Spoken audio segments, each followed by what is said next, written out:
Hello, everyone. I'm very happy to welcome you on the Tilda webinar.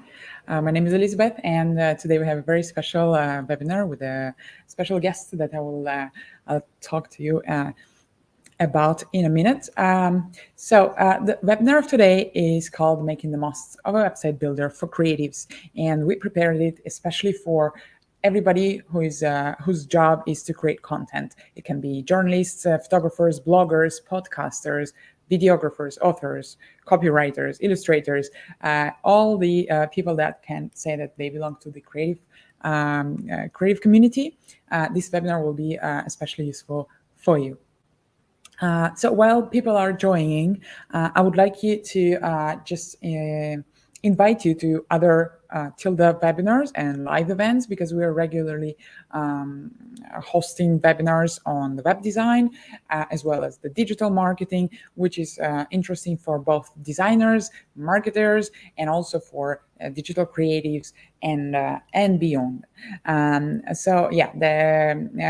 You're very welcome to visit our page webinars.tilda.cc/en, and you will find the schedule and the updates over there. Right. Then another thing I want to mention before we go into the topic of today is that also you can follow Tilda on social media. If you're not our YouTube subscriber, you can do that now using this QR code. Otherwise, you can also follow us on Twitter, Instagram. We're also on LinkedIn. And what we do there is that we publish a lot of educational content, as well as the content about the website platform, which is a no-code website platform where you can build various types of websites, not necessarily the conventional business web page. And we're gonna talk about that today, how to use the web builders not in a conventional, let's say, way, but in a more creative way for your own purposes. Please save this slide if you like. Also, I want to mention that this webinar will be recorded and will be available on our YouTube channel. So no worries if you need to leave in the middle of the webinar, you can see the recording. Also, an important thing is that we are very much open for questions today, and that's why we are making this event live. So we invite you to use the chat next to the YouTube window, and please, just drop your questions, and after the talk, our guest will be more than happy to answer them. There will be a Q&A session. Right, now moving to the guests. So who is going to be our speaker today? Our expert is Jeremy Caplan. He's the Director of Teaching and Learning at NewmarkJSchool of Journalism in New York. He used to write for major media like Time Magazine, Newsweek, and Paris Review, and others. He's also the creator himself. He's the author of the Wonder Tools newsletter that he's going to talk to you about in a minute. It's about the web's useful sites and applications. Jeremy lives in New York City, and that's where he is. He's going to connect to us today. So now, without further ado, let's just move to Jeremy, and here he is. Hello, Jeremy. Very welcome, and thank you for being here. Absolutely, nice to be here. I'm glad to join you. Happy to talk about creators and how we can succeed as creators through a better website. Great. So I think we're all ready, and let's start the talk. Great. Thanks for that. Thanks for the warm intro. So I am a journalist. I'm an educator. I'm also a creator. And today I want to share with you some inspiration. If you're a creator, or you're planning on being a creator, or if you help others who are creators, I want to help provide you hopefully some inspiration for ways that we can thrive and grow and succeed as creators. Also some specific ideas for things you can do, particularly with your web presence to enhance what you're doing. And finally, a couple of checklists. So things to do as you're progressing through this creative journey and building your own site for presence, for web presence as a creator. So that's the plan I have for the next block of time. And hopefully you'll come away with some inspiration, some ideas, and a couple of checklists that are useful for you.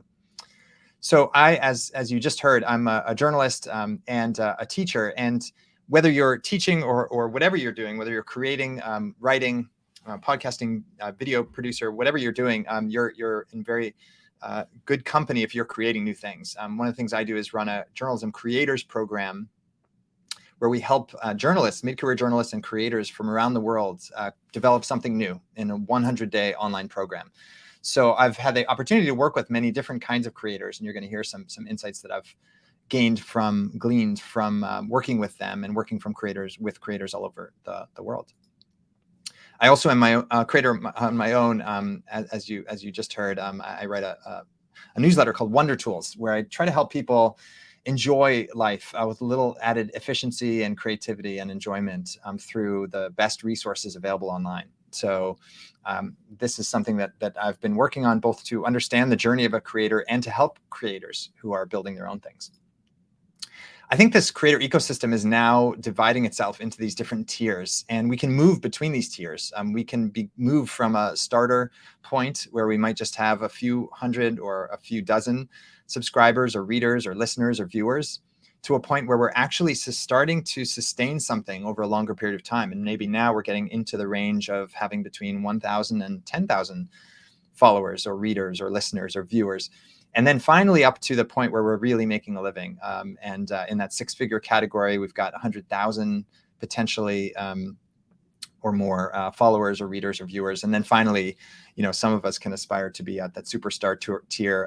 Not me, but some people will make it up there. And these are people like Marcus Brownlee, for example, superstars on YouTube, or Heather Cox Richardson, a really outstanding newsletter writer on Substack. These people who are creating projects on all sorts of different platforms, whether blogging, newsletters, social media, Instagram, TikTok, in some cases podcasting, YouTube, etc.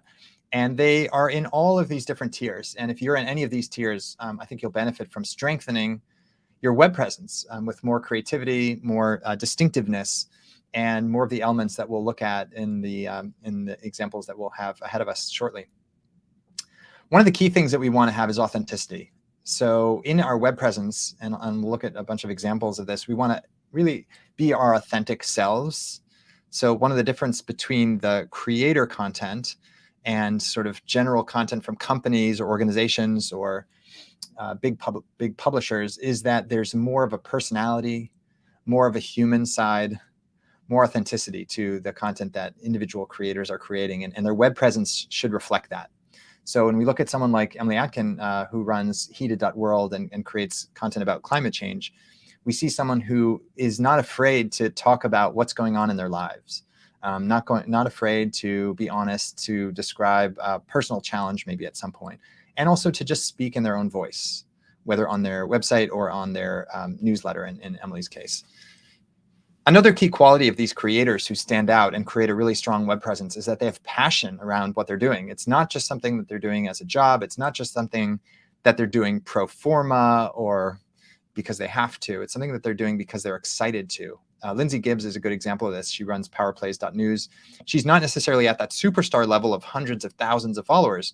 She's a creator who's creating her own niche gradually and focusing on sexism in sports specifically as her topic. But she has real passion around her topic, and you see that come through on her website and in her content. In addition to the authenticity and the passion, it's important for creators to have creativity, to do something that's distinctive and fresh and a little bit different from what you might see on other websites. We're in a world where a lot of websites look the same. They look similar to the site you've just looked at and the site you're about to look at next. So we need people who are doing something a little bit creative, a little bit fresh. Baratunde Thurston is an example of this. He is creating, in this case, a newsletter site where he's got really distinctive visuals. He's got a very unique kind of approach to his content, and he's got a voice that's really distinct and his own. So he's taking a really creative approach to his work. And finally, in addition to authenticity and passion and creativity, we need depth. So we need to actually know, whether it's in your web presence or in your content, that you actually have some degree of mastery of a particular subject area or a particular skill area, that you have experience, that you have knowledge, that you are going to give something to me, the reader, or whoever your viewer is, something that's distinctive and has some depth to it. So an example of this would be Judd Legum, who writes a newsletter about politics, and really has done a great deal of investigative journalism in a solo creator capacity. So a great example of someone who's working independently, but providing real depth in the subject matter that he's focusing on. And in many cases, many of these creators and many of the most successful creators are creating content that's really narrowly focused on something very, very particular. Nathan Tenkus is an example of this, focusing really, really carefully on monetary policy in his case. Or in the case of Sherry Hu, focusing on the music business, the business of music. And she's actually created a DAO about the music business, and really focusing narrowly on this and making sure her web presence reflects that narrow, clear focus. So each of these creators has developed a strong web presence that shows they're authentically interested in the subject, that they're speaking in an authentic way, they're passionate about the subject, they are creative in the way that they present their material, and they are really focusing in depth and narrowly on something. And ultimately, to succeed, and we'll look at some of these sites momentarily, to succeed, these creators need to have a really distinct niche. So it wouldn't be enough, for example, to focus on music writ large. It has to be really, really focused and clear on that subspecialty, that subset of topics. And the website should make that clear. It should also be a key area of focus for people to reach new people. If as a creator, you continually need to reach new people, so your web presence has to basically show people why what you do is of interest and how it relates to their interests or their focus. And that is the recipe for growth as a creator.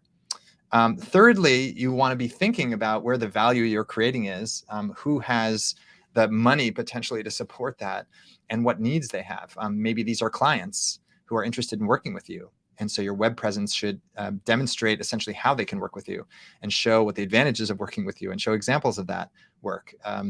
And you should also make clear how that process works on your web presence. And we'll see examples of that momentarily. And finally, you have to have a process by which you can do this sustainably as a creator. Many creators are facing burnout after a period of time, creating content day after day, week after week, month after month. And so for creators to have a successful presence online, their web presence in particular should be something that is sustainable and can be updated periodically, but is also evergreen. So it doesn't need to be updated necessarily every single day. It stands as a presence and a representative of what you do and how you do it and who you are on an ongoing basis. And that kind of evergreen approach, where you don't have to babysit the site every single day, is a great way to ensure that you can focus on just the content that you need to create, whether it's on social platforms or on a newsletter, podcast, video platform. And we can learn from these creators several things about authenticity, about creativity, about the depth of focus, and about the relationship that these creators have who are successful with their audiences and with their communities. So again, these are the key kind of factors, the key capabilities, the key characteristics of creators who thrive and who create strong web presences. And we're going to look at those in a moment. I want to just highlight these elements that we're going to see in these websites.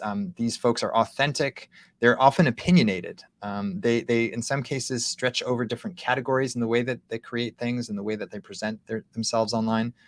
They often are really digging deep into the subject matter. So it's not a surface look. It's really a quality and depth look at something and showing that depth of experience. They're often narrow in the way that they describe what they do, and they try things. So you'll see on these websites a lot of experiments, a lot of creative efforts to try something new. So with that, let's look at some of these sites and see how their web presence can inspire us and what ideas we can draw from their sites. And we're going to look at a range of different kinds of creators, because creators come in all shapes and sizes, and the work they're doing is across all sorts of different arenas.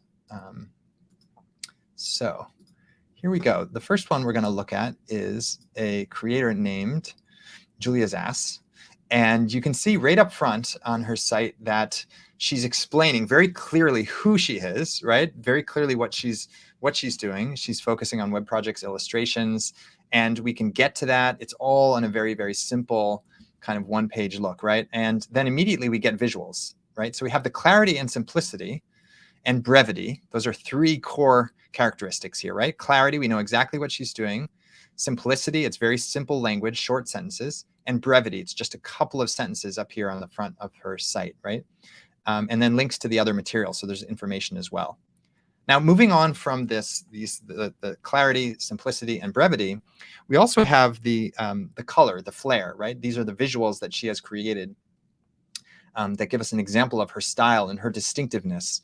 And we get a feel for what she's actually created. And so we have a sense of the depth of her work and the depth of her visuals. And through the use of a GIF in this case, we get to see a variety of visuals without having to click through manually or without having to watch a video. And because it's a GIF, it loads instantly and it's easy to look at. And this is a nice way to demonstrate the content. There's a mixture of GIFs with static images also, which helps because maybe we want to look at something in more depth. And if we only had GIFs, it might be overwhelming. So there's a nice complementary style of design here.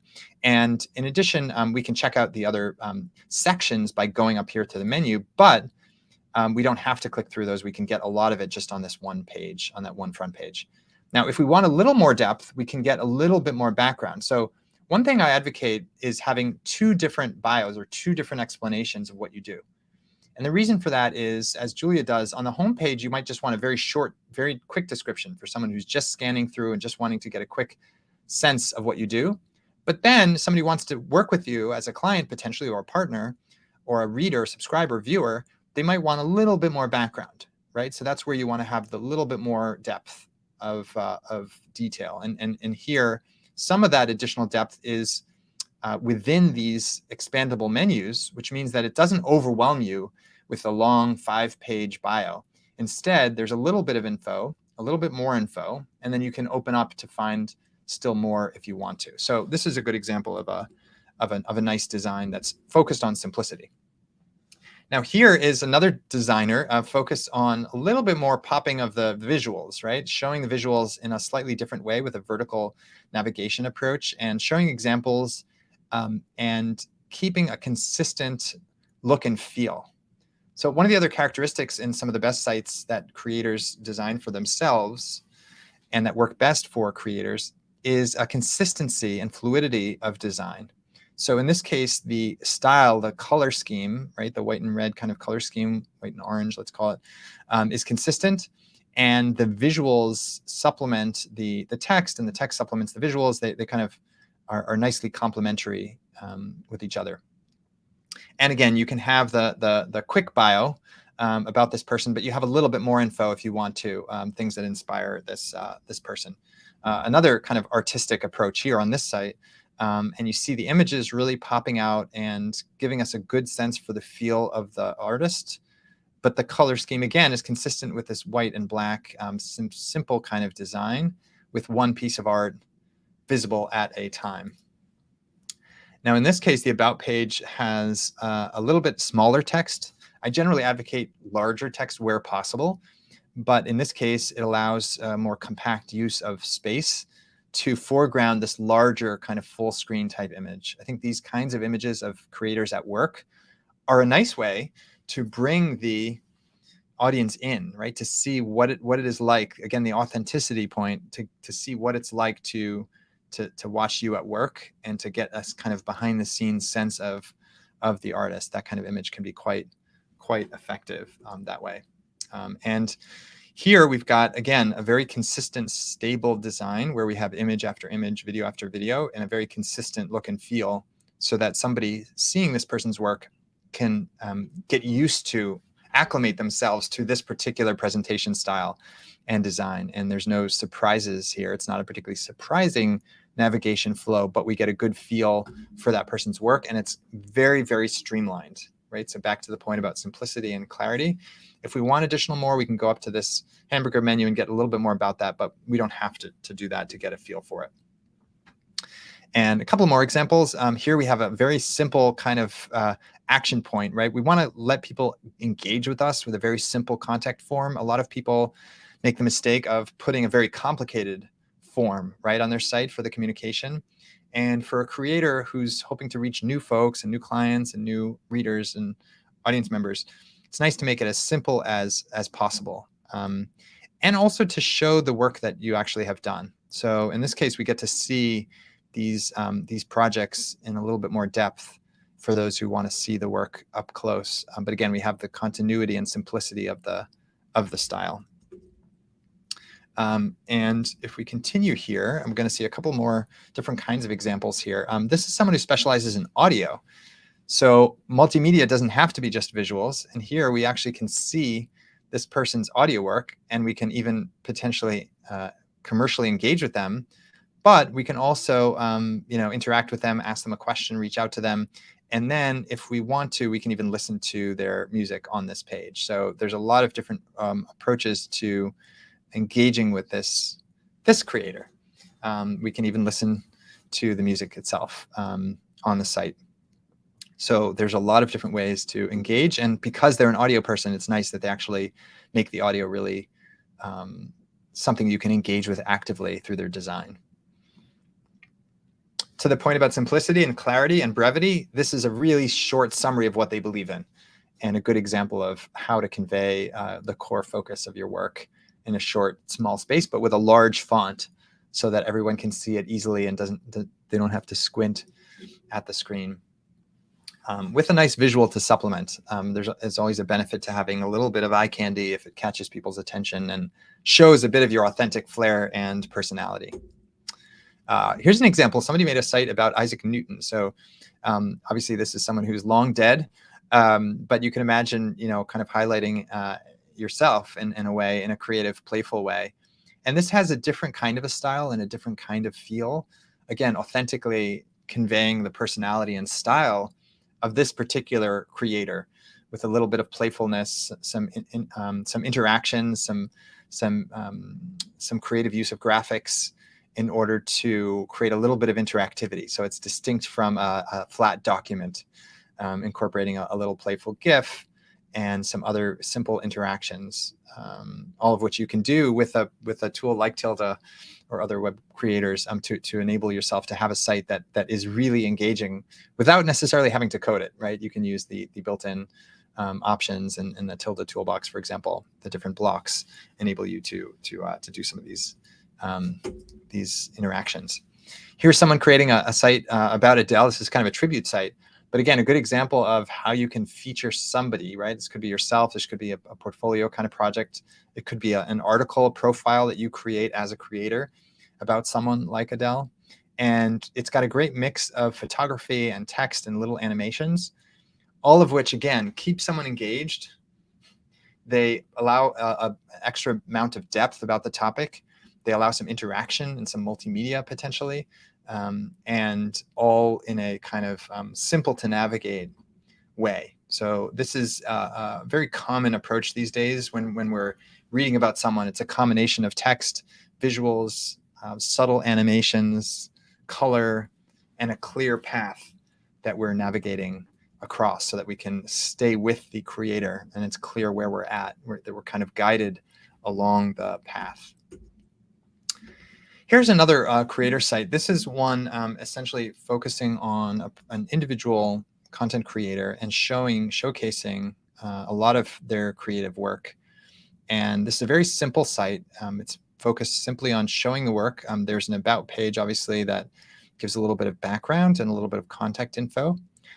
One thing that I find a little bit difficult is the sort of dark text on a darkish background. So I generally prefer the higher contrast approaches for creators on their web presence. But clearly this is an artist who has a lot of tremendous experience and a lot of clients, and they showcase that as a way of demonstrating the depth of expertise, back to that depth point, and really showing that they are experienced and that their work is serious, and they give you ways to engage, whether to shop, to follow, or to find news about what they're up to and recent content that they've engaged with or created. A couple more examples. And this one is a very simple, straightforward page from a creator. Again, simple text, simple animation when your mouse is scrolling over this, a clarity of focus. They're saying exactly what they're focused on, improving user experience in this case. And they also give you quick ways to follow up if you want to hear more about their story, if you want to contact them and work with them, if you want to see their projects, you can see those projects. So this is a very simple creator site. Not every creator site has to be super complicated.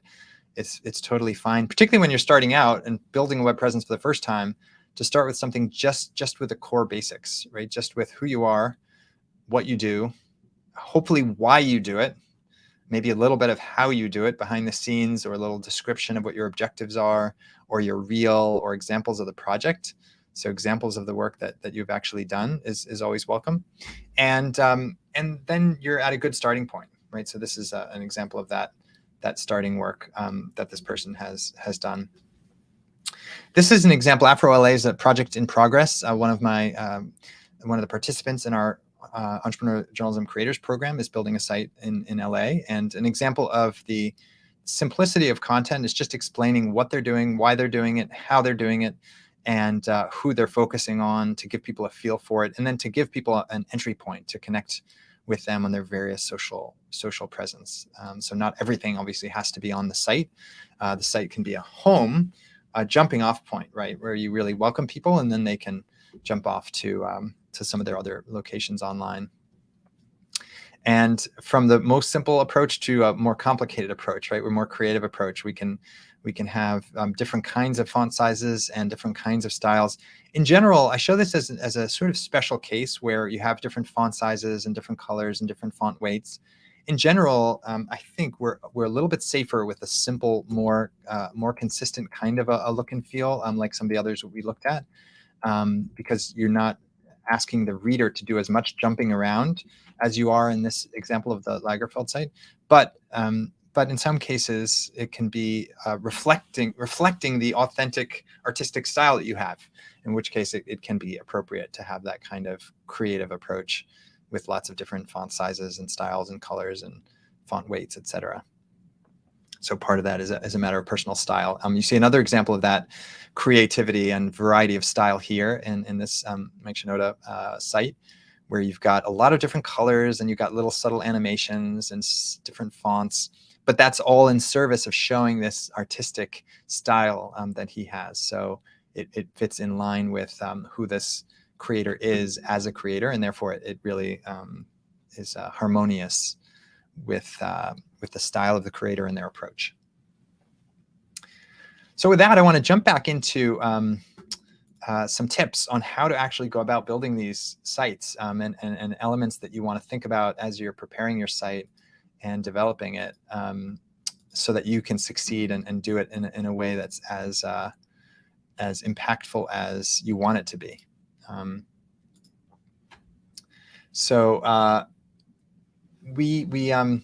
We can use a whole range of different tools, right? And Tilda is a great starting point as a website builder. And sometimes we can add things to a tool like Tilda by creating visuals that then get embedded or added to our site.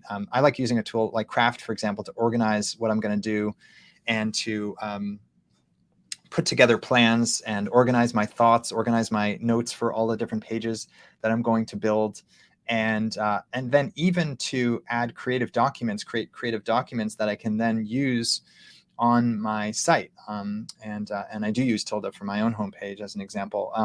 And I can include links to things like this, like a sponsorship and media guide that I can create within Craft, but then showcase on my site. And so that's a way of combining these different kinds of tools and using one tool to highlight something you create with another tool. I also like using Coda as an example to organize my plans for my pages or to create a database of different material that I'm going to highlight on my website. It's similar to Google Docs, but it has a lot more interactivity and it works well. You can embed a Coda page into Tilda, for example, which works really well to create more interaction. If you're creating presentations, you can create them in a lot of different tools and use something like Wonder Presentation to then basically embed your kind of visuals, your slides into your Tilda site or whatever other site builder you're using. And if you're trying to create content for your site and you're not accustomed to doing that, or you want some placeholder content before you have the final content, you can use copy.ai. It's an AI-driven kind of content creation platform tool that allows you to create some content based on some initial seeds. So you put in some initial content, and then it creates fuller content for you. And it doesn't replace our own creativity, or it doesn't replace our need to create our own content. It just sometimes fills in the gap as we're in the process of doing that. And there are lots of other tools we can create visual impact with. We need to catch people's attention, right? People are scrolling through dozens of sites and social platforms. So we can use these kinds of tools to create beautiful visuals, slides, to then embed into our website. And sites like beautiful.ai and pitch.com are great ways to create some visuals that we can then embed into our site. You can create the site, the visuals within the site itself, in the event that works best for you. But sometimes I like to mix and match to add a greater variety of visuals. Canva has some nice visuals as well that work really well embedded into a site that you build with Tilda, for example. Finally, if you're including images that are stock images or simple fill-in images or illustrations, I encourage you to explore using diverse images in the sites that you're creating. And you can do that with a site like Humans with 3 A's, or the Center for Aging Better. These allow you to include images that are beyond the usual sort of stereotypical or generic images that are often included in websites. So something to consider. And then as you're building your site and making your creator site really distinctive, I find Eagle.cool to be, Eagle is the name of the tool, to be a great way to organize all the images and the screenshots and the photos. It's a simple tool, easy to use, and works great as a resource while you're building your site. And if you're including video, of course you can embed YouTube videos or videos from Vimeo or any other platform, but I like recording Loom videos when I want to have simple and quick messages that I may not want to have on a YouTube channel, for example. So those are some resources for strengthening your site with additional visuals and complementing the work you're doing. And I want to just highlight a few creative ways to use your site. So as you're building your site, you can use it to host your portfolio. So the writing you're doing, the beautiful images that you're creating, the videos, the podcast audio, all of the stuff you're creating, yes, it can live on those external platforms, but it can also be in a place that you curate and is a home for the best of your work in the form of a portfolio. You can create a listicle. There's really some nice templates, for example, that Tilda has for top 10 stories, for example. And those are really, really nice for showing the highlights of something, the best, most interesting things of the year, or the most interesting restaurants in a place or locations in a particular destination. And that's a great way to include additional content in your site or to highlight some of the topic that you're focusing on. Obviously showcasing multimedia, embedding beautiful visuals and videos and GIFs and images. Highlighting posts from other platforms, other content that you're creating on Twitter or on Medium. There's nice, simple ways to embed that content right on your site. And that's a nice way to allow people to see the work you're doing without necessarily having to always jump off. Obviously, you can link to those platforms, but you can also embed the content so people can see it right within your site. It's a nice way to embed to update your site regularly also without having to manually add content all the time to your site. If you do want to manually add content, you can definitely do that with a blog post series or a series of news items within your site. That can also be a way of updating people on what you're doing. My tip on this one is not to plan to do that necessarily on a very, very frequent basis, because that can just be a recipe for burning out or for not being able to sustain that over the long run. So I encourage you to think carefully about whether you might publish those monthly. If you can do them every other week, that's also a possibility. If you do them weekly, make sure they're short and or curated so that you're not having to create constant new content while you're doing all of the other things that you do, if that's not the pure focal point of all your work. Finally, you can use your site to host events, whether they're online gatherings or in-person gatherings.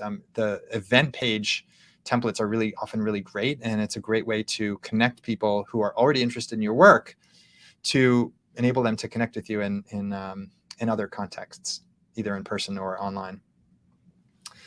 You can sell online products from your site. That's another way for creators to use their site really effectively. Selling ebooks, templates, tip sheets, resources, other things that you can sell right from your site.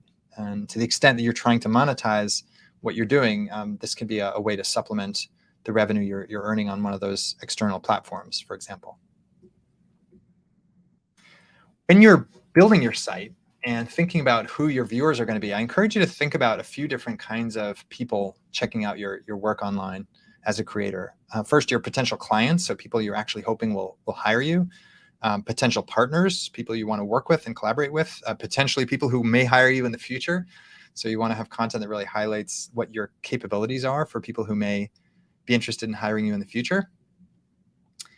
People who want to follow you and discover your work, whatever platform you're working on or whatever media type or format. You want them to be able to find out what you do and how you do it. And yourself.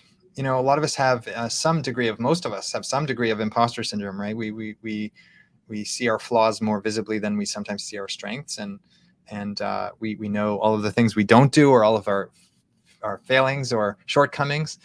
But sometimes it's helpful to have a site to remind ourselves of what we've actually done and who we are, and to help combat imposter syndrome, and to remind ourselves that yes, we do have credibility, we do have capabilities and strengths, and we do have something to offer the world. So the site can serve as a way to remind yourself of your own value. And finally, a checklist, and then love to have your questions or to answer things that you're curious about. For a creator site, you want to have your stuff you've already created, right? You want to have examples of your photography, your audio, your video, your text, other things that you've created, and who you've created them for, right? Because that also gives you credibility. You want to have actual photos of you and videos, ideally, of yourself, right? Show your human side. People can see really who you are. Again, I mentioned this earlier, 2 bios, a short one and a long one is ideal, so that people can read just a little bit quickly of who you are, but then they can also see a little bit more in depth, right? If they want to find out more about you, if they're considering engaging with you, they might need to know a little bit more about you. Whatever services you offer, if any, that's a great thing to give people a summary of, and to let them see what that's like and how that works. And obviously let them get in touch with you, and to make it as easy as possible. So don't make people jump through a lot of hoops or fill out a super long form. Just give them your email and or a quick box to drop a question or a comment in. This ecosystem is trendy, right? There's a lot of people who are creators. Not all of them follow through, right? So 44% of podcasts have just published a few episodes and then give up. So if you want to be one of those people who sustains yourself, this is an example. This funnel illustrates how many people give up on that creative process in the podcasting realm, for example. So if you want to be a creator and to stick to something, right, it's important to do it in a sustainable way. So when you are creating your site, putting it together in as simple a way as possible, and starting out with a very simple version 1 is a great way to ensure that you won't burn out too quickly. So as you're building your site, a few tips and suggestions and steps. Clarify your purpose. Why are you really doing this? Is it for a particular potential client? Is it for making money? You know, is it for helping you just catalog all the stuff you've done for your own self? Make a quick list of all the different elements you might need or that you think you want to include, and then prioritize them, because you might be able to start with only a couple of pages at first, right? Probably your about page and a front page, or maybe a front page that includes an about section, right? And then gather those materials, set up a sandbox to play around and experiment without it having to be live. Pick a few templates that you like to start out with and compare them. Don't pick 20, just narrow it down to 3. The Paradox of Choice book by Barry Schwartz says that you want to limit the range of initial choices, right? To avoid the stress of overwhelming number of choices.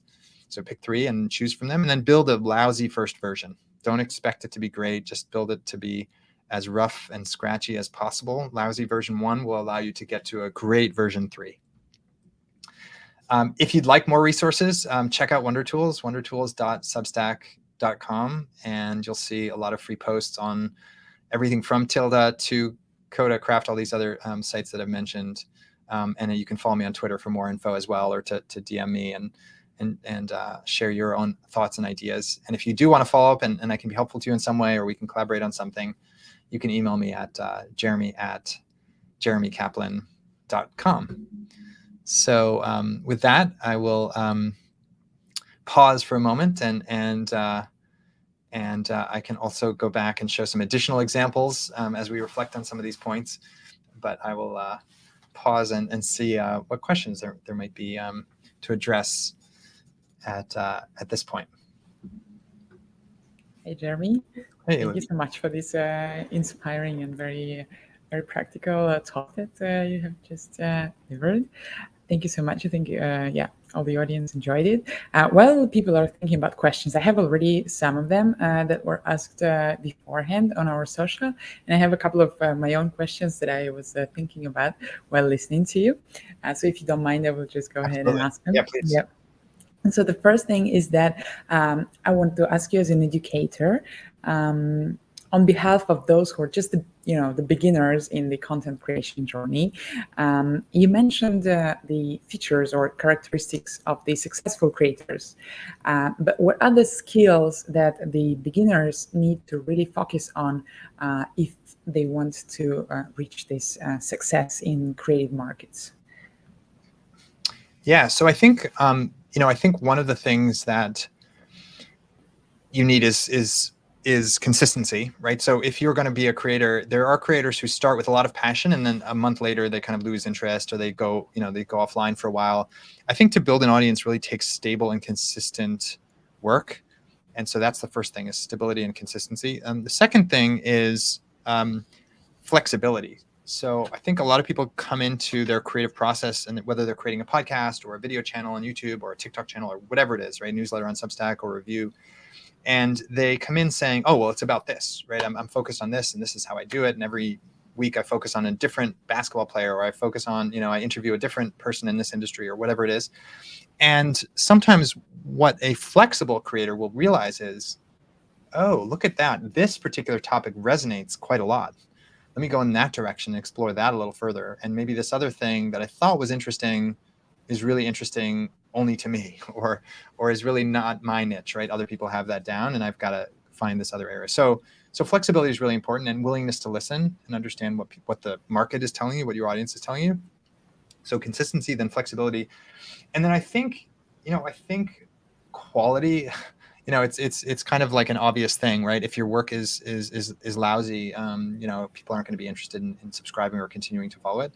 But quality is something that does stand out. The people who do really quality work, people will share it, and they will spread it, and they will find it if it has a community that it resonates with, right? So if you're doing something, but in order for that quality to shine, there has to be an aggressiveness. So in addition to that consistency and flexibility, you have to be assertive. Let's say assertive as opposed to aggressive. Aggressive implies something negative.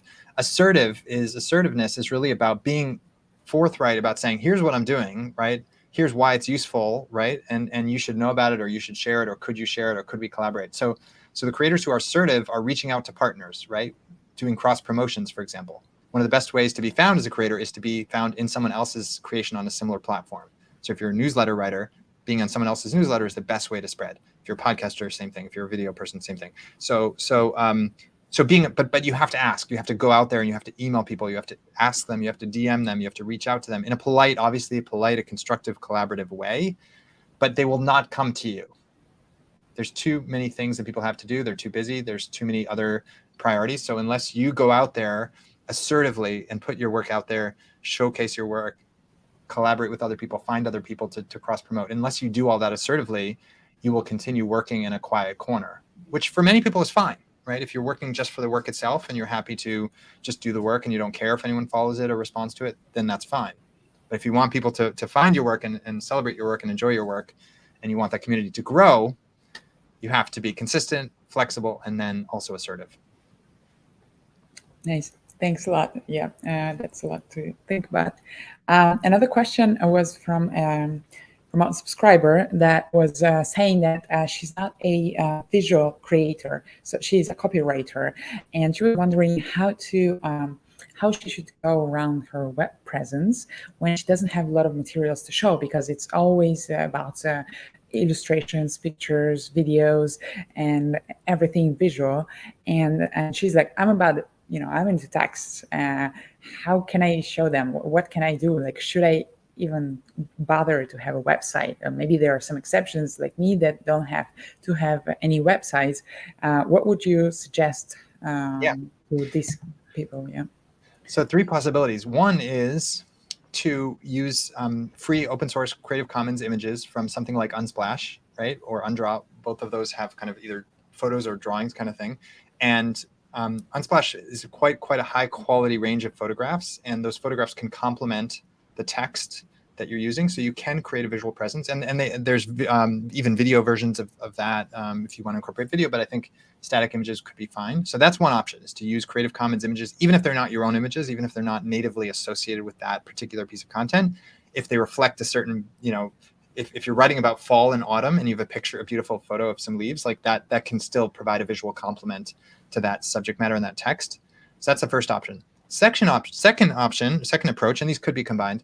Second approach is to actually use text design, right? Use a beautiful text design to highlight the elegance of language itself and the words themselves and the letters themselves. This is not necessarily a super easy thing, I'm saying, but with the help of a designer, there are many designers who really specialize in text design, and they can make even simple text really look special, look distinct.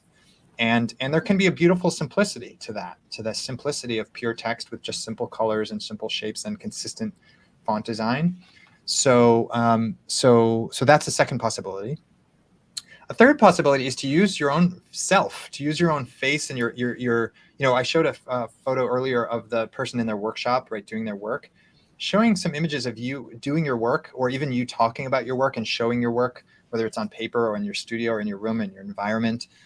That can bring a personality to life and work to life with a different kind of visual. So it may not be a visual about the work per se, but it could be visuals about you and how your work, a beautiful shot of your desk, a beautiful shot of your paper as you're scratching things out that shows the depth of your copy editing work, right? Your creativity as a copy editor. Those are visuals that are maybe not the most obvious, but they could be really interesting and could captivate someone's attention and say, oh, I really want to work with that person. They are creative, they are distinctive, and I see how much effort and sweat and love they pour into the words that they write. So those are 3 options for that person, who definitely should have a site. Everyone should have a site, because people will look for you. And otherwise, if they don't find your site, they're going to find some random thing about someone else on Google, or they're going to find some, unimportant detail about you from, someone who's selling your data online. Like you want to have control of your presence, right? As a creator in particular. So you definitely want to have a site, and it can be a simple one. It doesn't have to be something, super complicated. Yeah, absolutely. Totally agree about with the sentence, everybody has to have a website. And I wanted to add to what you just said, which was very interesting, but maybe also another option is to use the templates, because if a person is like a copywriters, they're often a little bit like, not very comfortable in showing the behind the scenes thing. And also like another argument would be like, I'm not a craftsman, so I don't have a lot to show again, because I'm just, behind the computer, and that's my behind the scenes photo, which is not so appealing. And probably, the use of the templates, the pre-designed templates, can leave you the opportunity not to contact designers or anyone at all, and do it by yourself and make it simple, as you said. No? Yeah, can I actually show that? Can I show something Absolutely, yeah, about sure. that point? Because I totally agree with that. So I just want to share, this is an example of, the template page, right? But that Tilda has, for example. But then if we scroll down here, I'm going to show you another site. So this is an example of someone creating content on a different site, right? This is called Listverse, and they just created a top 10 list, right? And you can see how it looks. There's a lot of distracting content on the side.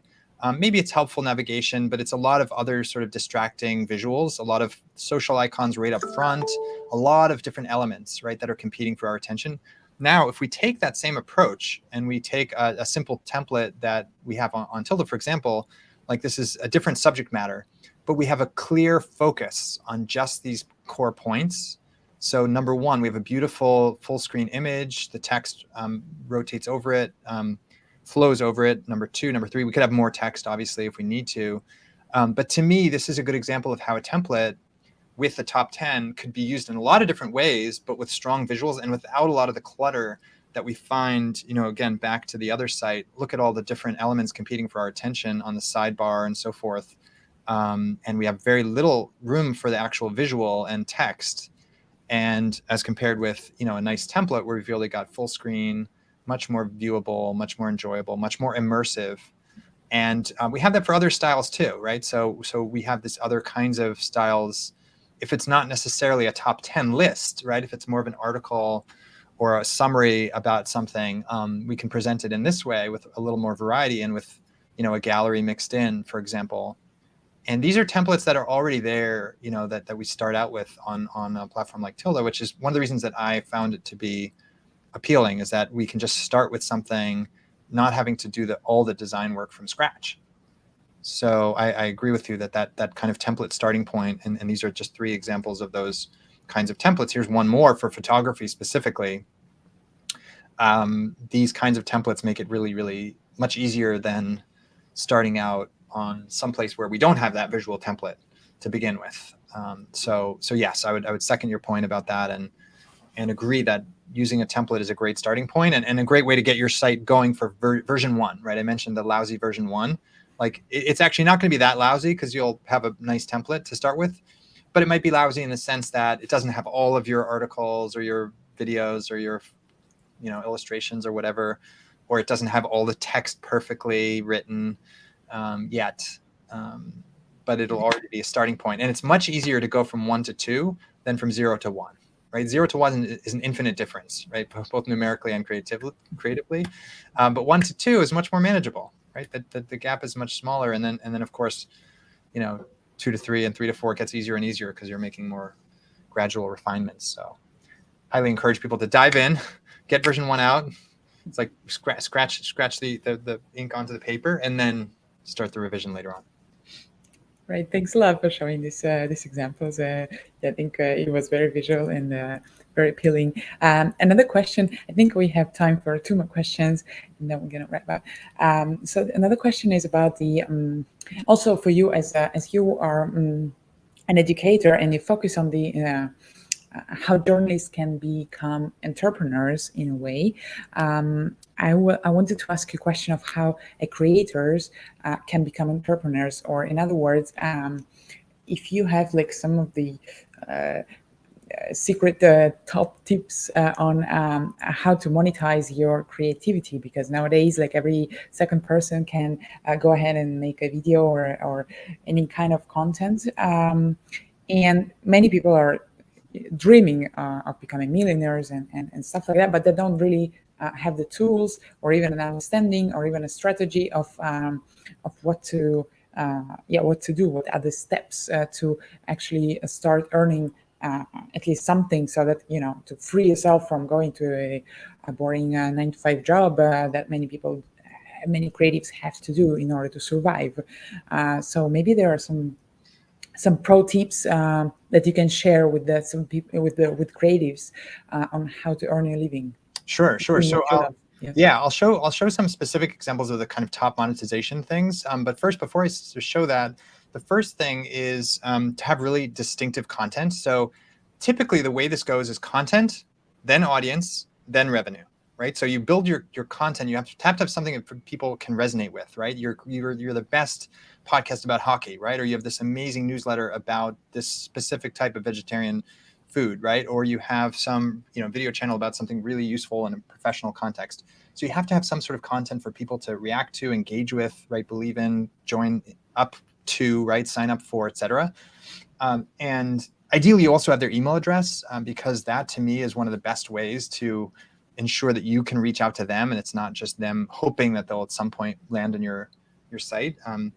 But in addition to content, then you have to focus on building the audience, right? So that's the assertiveness that I spoke about earlier. You have to really be able to reach out to people, find partners. A lot of it's about finding partners who can help you with that outreach. So being mentioned in another newsletter or podcast, video channel, collaborating with other people, putting the word out through social media, creating content in multiple platforms to reach people regardless of where they are.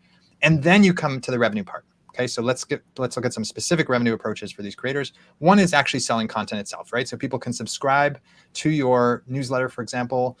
If you're on a platform like Substack, they can pay, and you keep 90% of that, or 87%, right? Let's say, after the 10% cut for the platform and 3% for the payment, right? So you get most of that money when people subscribe to your content or pay for your content, right? If you're selling content on Gumroad or some other platform, right? You're also you're getting direct revenue from selling content. You can also have a kind of membership approach, right? You're building a community, and people are part of that community, not because they want the content per se, but they want to be part of that group, right? So Nest Labs is a great example, a great community of really creative people, love to learn from each other, and they're part of that as a kind of member. The Water and Music DAO I mentioned earlier, another example, a great kind of membership-based community.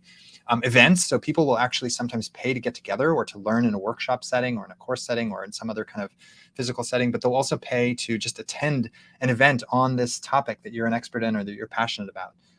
And sponsors will pay for that event too, to sponsor that event. You can coach people with your skill, right? People want one-on-one coaching. They want consulting. They want your advice in a professional context. And as an individual, you can charge a relatively modest rate relative to what consulting companies charge, and you can still actually do quite well if you have some expertise to share in an authentic way. Products, so you can actually have supplementary products, whether it's again, a tip sheet I mentioned earlier, a template that you sell or that you create, a guide, right? A guide to the most important things to know about crypto, or the guide to the most important thing to know about the oil and gas industry in this particular country. Like, those are really valued pieces of content that are productized, right? It's a specific product. Could be a white paper that you sell to a company. A company could sponsor you, whether through an event or for your content. You can create service. You can sell your services, right? If you're a designer, if you're a copy editor, as the person you mentioned earlier, you can sell that as a service. You can design pages for people. You can design social content. You can create strategies for them. Those are all services you can provide. You can actually teach a course. Maven is a big new platform for cohort-based courses, as an example. You can sell a course there to teach people directly. And then donations, right? Sometimes people want to support the work you're doing, particularly if it's work that isn't necessarily directly commercial, right? If they want to just support you because they believe in what you're doing. Notice that's the last, not the first of these options. So these others hopefully allow you to take ownership and not to have to ask people to give you, but you offer them something, right? It's offering versus asking. It's offering them something really valuable that you're creating. And all of these ways are really, I think, important ways for people to monetize their creative work. But again, going back to where it starts with the content. It starts with having a distinctive view of the world, or something that you can offer that's authentically yours, that you're passionate about, that you can speak about in depth, and that you care about, right? So that you can stick to it with persistence and passion and assertiveness.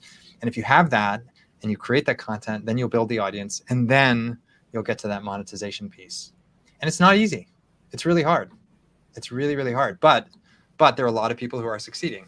And so there's an opportunity to make it work. People should have their expectations set at the appropriately high level, right? In terms of what's demanded of someone to succeed as an independent creator. Right. Thanks a lot. Yeah, there are a lot of ways of monetizing the content, apparently. Thanks for showing them.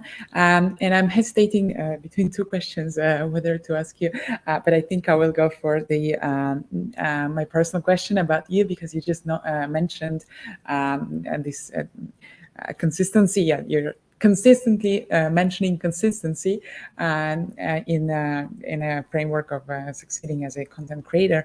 And I'm really curious about your own creative project, which is the Wonder Tools newsletter, which has now, from what I understood, more than 12,000 people subscribed.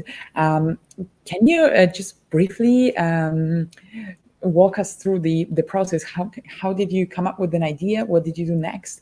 And how you, being a very busy person, a director in the grad school, and doing many other projects, how do you keep this consistency? And how often, for example, you send out your emails, and just breaking down very quickly how you go about it. Yeah, it's very interesting to know your personal experience. Sure. Yeah. So it's a passion project, right? It's a passion and a learning project, first of all. So I teach people about journalism and about creating new projects. And so I want to learn about it myself so that I can teach about it authentically. So that was part of the impetus for it. It was also a pandemic project, right? So early in the pandemic, many of us may be able to relate to this. You know, I wanted a project that would divert my attention from all the horror and gloom that was going on in our world in 2020. And so I wanted to do something that would be something I would enjoy and would be fun and would be creative. I could create something even as so much was being destroyed or disturbed. So that was part of the impetus for it. Another impetus for it was that, you know, a lot of people ask me questions. Well, I'm trying to do this, but I can't figure out how to do this. Or I've been doing this from scratch, right? I don't know how to make a transcript of this audio, or I don't know how to create an image. I don't know how to use Photoshop, or I don't know how to do this. And in many cases, my answer was like, you don't have to do that. Like, you can, there's a simple way. Like, here's this tool. It'll take you 5 or 10 minutes. It's free. You don't have to, you know, spend years becoming this expert in this technical thing. There's now all of these free and easy to use tools, and here's how to do it. And I would often offer these suggestions to people because I was really excited about these tools and I loved using them, and I loved how easy they made things, made it to do things creatively. So I started to test that hypothesis. You know, if I share this with people, not just with the person asking me the question, but if I publish it on Substack, for example, would, you know, maybe people might find it interesting, or a few people might find it interesting. And it seemed like it resonated. And so I continued after that initial period, and I stuck to it on a weekly basis, which was a part of that consistency. And then after a while, I figured out a routine for how to do that on a consistent basis, which essentially, to give you a shorter version of the longer story, I try to batch. That means I try to do certain things batch. So I'll, for example, write a few outlines at the same time, right? Where I'm in this mode of just getting my ideas out, getting a few ideas out. Separately, I'll come up with ideas for the next few months, like things that I think are really, good opportunities to write about, right? So that's batching the ideation process, batching the outlining process, batching the process of finding images and filling in the gaps and details of the posts, right?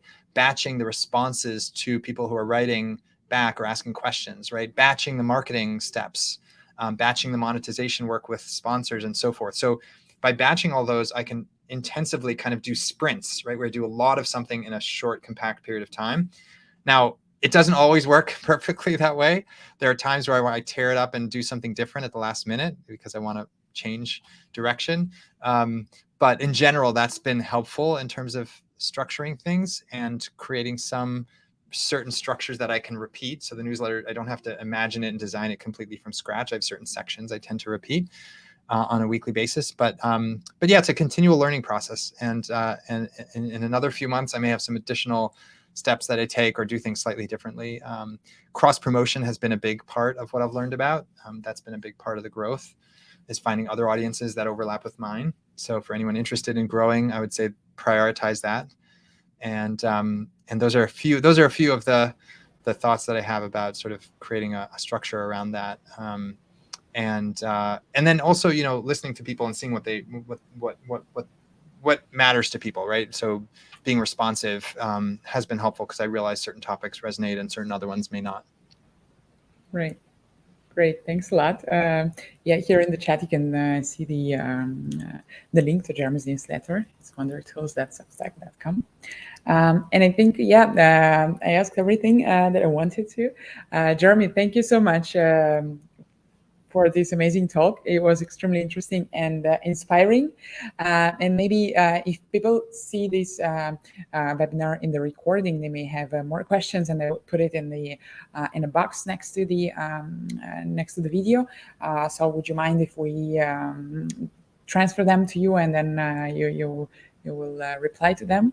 Absolutely. So, yeah, absolutely. So thank you so much. And good luck with whatever you're creating. I think that this is such an amazing moment that we can all create so easily, right? Doing what we're doing now and putting content online is so easy relative to what it used to be. And the opportunities are so exciting, even though it is challenging, even though it's not easy. The opportunity to reach people anywhere in the world, right, in a moment's notice with something you're creating is really, really a powerful thing that we have. That's amazing and exciting. So good luck with whatever you're working on, and please, yeah, do reach out and share what you're making with me, and I'd love to collaborate, find new collaborators. I'm always excited to find new collaborators. Amazing talk. Thank you, Jeremy. Thanks a lot. Thank you. Bye-bye. Bye-bye. Bye, everyone. Thanks for watching.